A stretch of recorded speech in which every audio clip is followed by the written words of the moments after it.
live streams. The host has started broadcasting. Hello, welcome back to Saradivinelyyou. Happy weekend. I am waiting for computer things to happen. There we go. Okay. So welcome back. Today is the full moon in Libra. There's a lot of astrology that I'm really not going to go into too much. But I did link both Fixed Air Moon, Bryan Scarborough, and Leo King, David Palmer's YouTube videos below. Go check them out. I also linked Tamara Jean, her Instagram. Her content, to my knowledge, is only on High Vibe, so it's a paid platform, which go subscribe to High Vibe because that's where it's all at. Anyway, plenty of astrologers to check out, full moon messages, what the transits are really up to, and all of that. So the card that I pulled today is the Antigone card. And so the loyalty card, I've been drawing all of these virtues of the heroines cards. It's been kind of interesting. But loyalty, which is really interesting because this energy that we're in right now, this full moon and all the other transits that are happening right now are all about relationships. And that's kind of what this has been about for the last couple of years. I mean, obviously it's always about relationships, but the last couple of years has really been about like redefining relationships in our lives. And it's also been about redefining who we are in relationships. If you've known me for a while, you know that I have like a long time text pal that I've had for like 9 years, coming up on 9 years. Woohoo. I tend to have these like little loyalty friendships that I have with people via text message. And it's like I have little guardian angels in my back pocket. But anyway, like it's this whole thing about relationships is really interesting to me. And get the loyalty card, and like, you know, her Antigone is, you know, loyal to her dad. It's funny, he's her dad was blind, and she was guiding him to like where he was going to be like buried. So that's kind of interesting.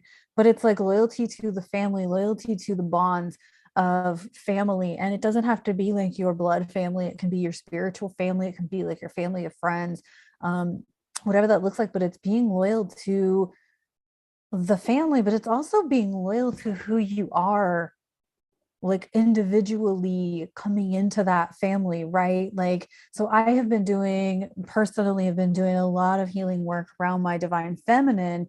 And as I continue to heal and be expressive of my divine feminine, such as changing my complete content to divine wisdom with an ancient feminine heroine deck, it's just opened me up to like who I really want to be and what I really want to be in this life. And I've always wanted to like get married, be a mom, have kids, raise my kids, homeschool my kids, all that. Like that's what I've always wanted. And I still want that.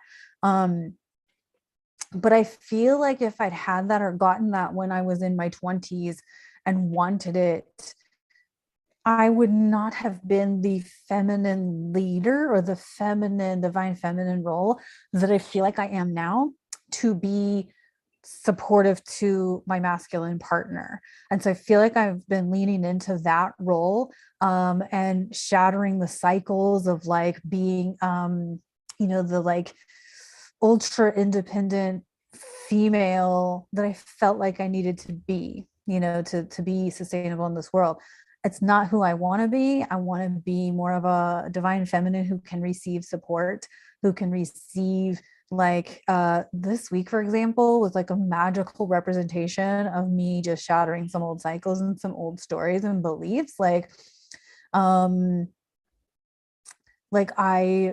received a ride home from an event Thursday night, and then Friday was super magical with like I'm just going to tell you the story.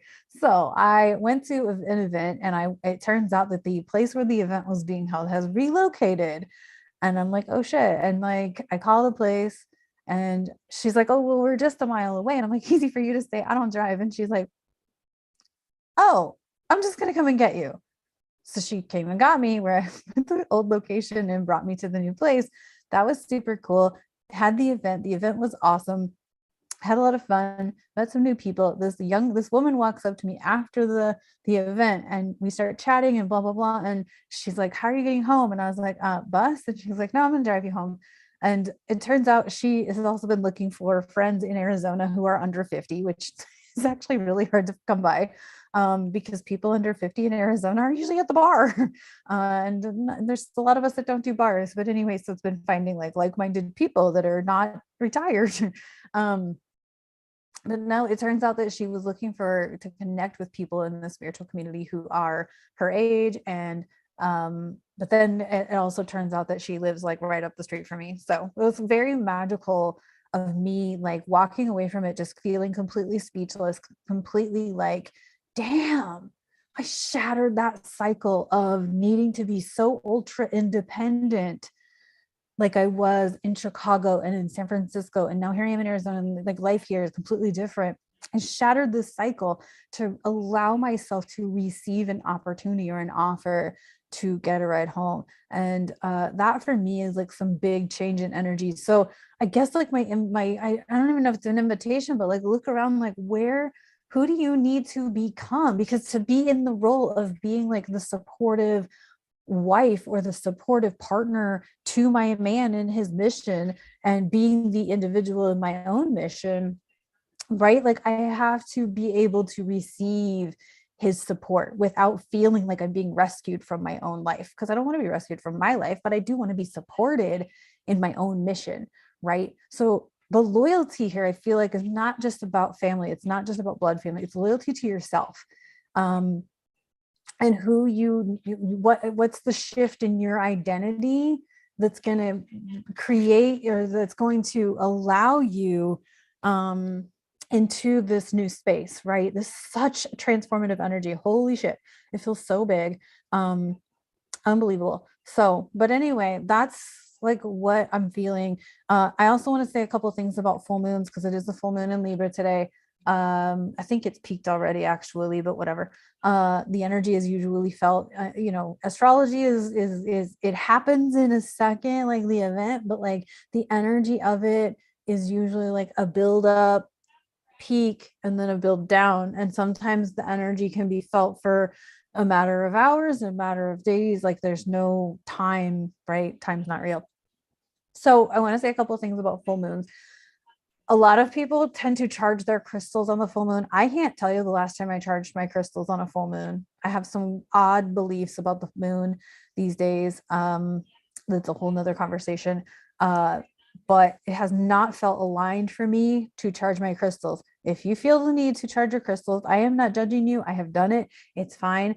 But remember that when you charge your crystals by the full moon, know what the moon, where it is. Like there's some full moons that like the energy, like, because whatever energy is in that full moon, like this one's in Libra, it's an earth sign. Wait, air sign. Libra is an air sign. Do you want that energy in your crystals? All right. I believe the one full moon that I always intended to avoid was Capricorn, because it's in Cancer season, and I don't like that vibe of energy at all. I'm not a huge fan of Cancer season. But like you just kind of want to be aware of what energy is around the full moon, because that's the energy that'll come into your crystals. And that's the energy you got to be with until the next time you can charge them, whether you charge them with other crystals or you charge them by the next full moon of energy. So you want to know what the full moon is energetically doing, because that will be the energy that you that charges into your crystals. Okay, and the other thing I want to say about full moons is, this is my personal theory as to why people go crazy for the full moon. And I used to work in a call center, and I could always tell when it was the full moon, because I'm telling you, I didn't even really know astrology then. But anyway, here's my theory on the full moon's illumination. What happens when you shine a light on something? It illuminates it, and it brings out its shadows. Okay. So not only do full moons bring the light in, so they create, and then they bring out your shadows. So that means there's always like cleansing, or like you're going to see something about yourself or about the world or about people around you, like, oh shit, okay, because shadows are the shit we're trying to hide, right? Or the shit we don't want to see about ourselves. So there's always like this opportunity to sort of like be with it, acknowledge it, purge it if it needs to go. But yeah, have to acknowledge it because it's being illuminated, it's been lit up, you're seeing the shadows. Okay. And my bigger theory on this is right now, in the last year and a half or so, we have been flooded with just tons of bright, glorious, golden, divine light. And that's why so much shit is going crazy in our world, because we're seeing things get lit up, but we can't ignore the shadows anymore. We cannot ignore all of the darkness. That's why we're seeing so much upheaval in the world. And so it's an opportunity to transform yourself individually. It's an opportunity to transform the people you're around, like not transform them as people, but transform who you're being around. And it's an opportunity to see the darkness within our, like I said, Pluto and Capricorn. It's an opportunity to see the darkness within our systems and our structures and governments and things like that. So anyway, those are just my thoughts. You agree or disagree, I don't really give a shit. That's how I think. But it's that's why full moons look so crazy, because all of a sudden you're seeing the shadows of people. So if they're hiding something, or if they have like a what do I want to say here? There's just something that they're harboring about themselves, or maybe there's like a quirkiness about their personality they're trying to not show everybody. You're going to get to see that about that person. That's kind of why you see so many of the people as crazy, level of crazy, right? So anyway, okay, I'm done. That's what I got for you today. And like I said, below you will find the links to Fixed Air Moon and the Leo Kings Weekenders. I haven't watched Leo Kings yet. I did watch Bryan's. It's incredible. And then I'm going to go watch David's right now, but his is longer and I want to crochet. So the story of my life. I crochet well. I watched Tamara Jean's. Hers is on High Vibe. But I did not link High Vibe below, but highvibe.tv. That's where I watch majority of my astrology content. So anyway, I hope you enjoyed this. I hope you have a great weekend. Happy Easter, all of the things if you do that holiday. If you don't, happy Zombie Jesus Day, whatever the hell it is for you. And I will talk to you the next time. Bye.